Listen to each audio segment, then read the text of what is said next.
Alright, feeding day for the green anaconda. As I'm sure a lot of you know already, and for those of you who are new, hello. This is the time of year where I feed her a little bit more often. Normally, she would get a large rat every 4 weeks. The large rats are roughly, well, we're getting towards the larger size of the large rats, and they are roughly equal to the girth of her body, and they leave a lump, but not a massive lump, just a slight lump. It's noticeable, but it's not leaving this huge gargantuan lump. So she was getting them every 4 weeks, and now that it's the end of July, August, September, she's getting them every 3 weeks. That's going to continue until November, and then I'm going to take her off of food from November until the end of the end of February. I will be fasting her completely. She responded very well to that last year, and likely will respond very well to that. Oh, she's going for it. Let me try to get it to where you guys can see it. And I'll finish that in a second.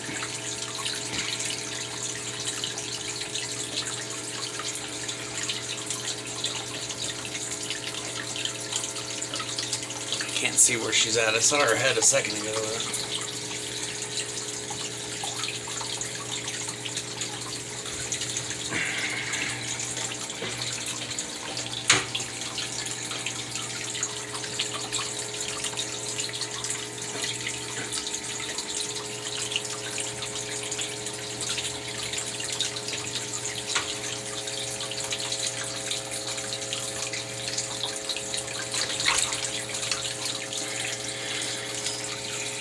I'm glad she wrapped it where she did, because she's right on top of that log there, so it'll be easier. She likes to swallow it underneath the water, but when she's down deep, it's not as easy for her. So because she's wrapped up on that branch, she can pull it up and still be under the water, but not quite as deep. So it's harder to get a measurement on her.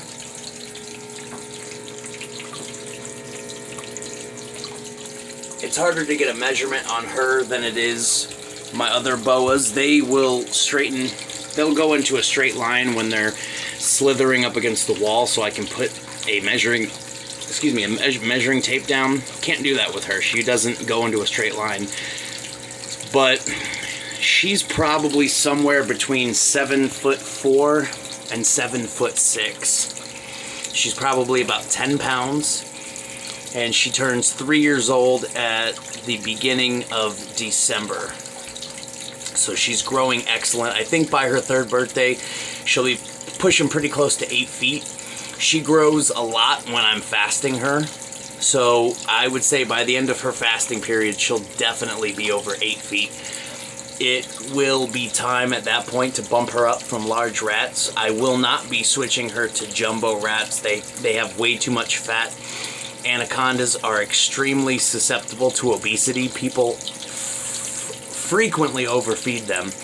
They think because they're heavy-bodied snakes that there's no harm in just getting them big and fat, but that's not at all the case. They are, if anything, much more susceptible to obesity. So you can see she's got muscle. I'm gonna see if I can get an under the water shot for you. No, let me turn the light off. Sorry.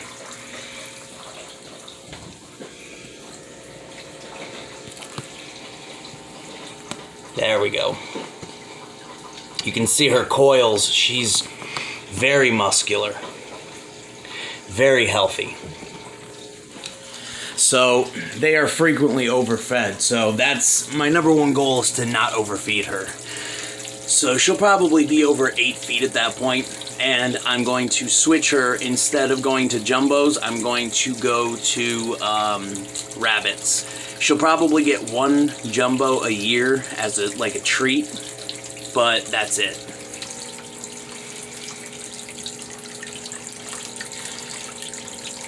This enclosure, for those who haven't seen it before, is 11 feet by 6 feet by 6 feet.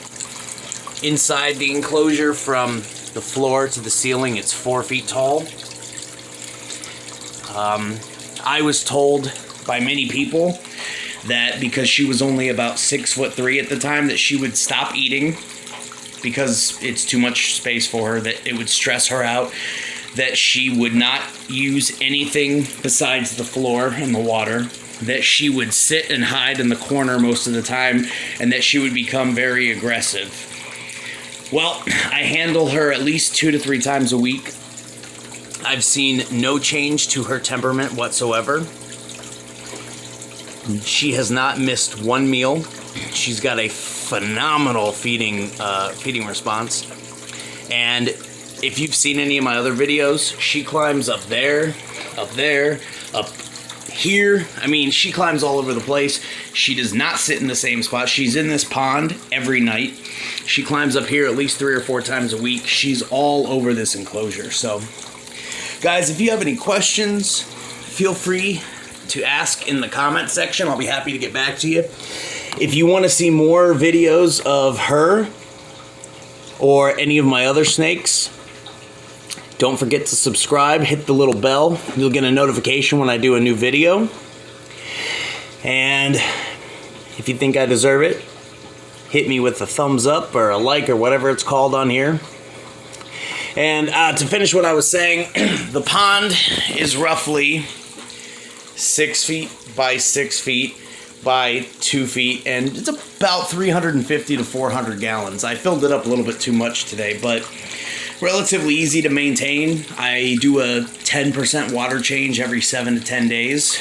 I have a FX6 water filter right here, and the waterfall also has another filter. And I use a water conditioner that takes out all of the ammonia and everything. I check the water 2 to 3 times a week. When she urinates, I scoop up the urates and I throw them out with the outside, and then I do like a 25% water change. And then when she defecates, I scoop out the feces and the rocks around the feces. I clean the rocks and put them back. The feces I throw away. And I do 40 to 50% water change with the water conditioner. And that's enough to keep it clean. I mean, it stays crystal clear. I test the water frequently, and the filtration and everything has gotten to a point where it pretty much takes care of itself. All I have to do is water changes. So probably once a year I'll empty it and like really deep clean, but I got to be careful because the filtration builds up the good bacteria and I don't want to ruin that. But there's a tarp that I put down here so I can take all this stuff out, roll up the tarp, toss it, put a new tarp down, and then, you know, spot clean in between. And then down there, there's a cabinet. There's a little access hole in here. It's not opened yet, but when it is, she'll be able to go down the tube. And this whole area, it's about half of the floor space all the way across and about this tall. And that'll act as an additional hide space. So if she wants to go down there, she can hide. I'll put a lock there and take her out from there if I want. So not only will she have 6 feet by 5 feet by 4.5 feet, but she'll also have down here 3 feet by 5 feet by 2 feet and the pond. So she's got a lot of space here. I'm really trying to promote bigger space for them and try to dispel these rumors that they don't do well in big space. This is going to be a big snake. They should not be stuffed in tiny cages. I don't care what people say. I don't care what the breeders tell you. I go by what herpetologists and zoologists and experts of these snakes say, and I haven't talked to one herpetologist or zoologist that thinks they should be stuffed in tiny cages. They need the space to swim, and if I couldn't provide something this size for her, I would not have gotten her. And this is not her permanent enclosure. Probably sometime in the next 5 to 6 years, I'm gonna get her I'm gonna get a huge homemade enclosure. No, I'm sorry, not custom made, and it's gonna be probably 18 feet by 10 feet by 6 feet, and that'll be her permanent space. But time will tell. So as always, guys, stay safe and thank you for your continued support. I'm gonna let this girl eat. Little cutie.